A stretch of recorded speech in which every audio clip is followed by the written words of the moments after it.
el primer lugar, bautismo. El filo bautismal nos dice que nos tendrá en la iglesia. Nos regresa que el Señor Dios bendijo, viva y agua, por eso nos va a recibir el bendición de agua, que era tiempo de paso de resurrección. Está traducido a Charruina y creo que nos ha comenzado con nosotros. Los signos de cruz, la porta de catedral, la catedral de Cristo, abrimos porta y nos honra su resurrección. Que cruz aquí la porta de catedral ahora y ahora porta. Y recibo la amor de corazón y la alma y bautismo. Querido hermano, dame nos encontrar, Señor, Dios, para bendicionar el agua que la vida.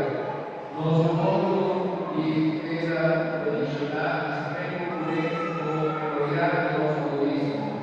Tu Señor, te probar los corazones.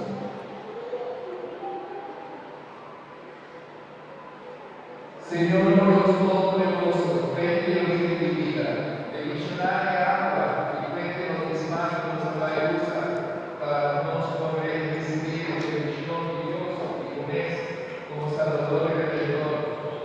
Y darnos que la misericordia nos recibir con todo pecado, de protección y pura enfermedad y engaño.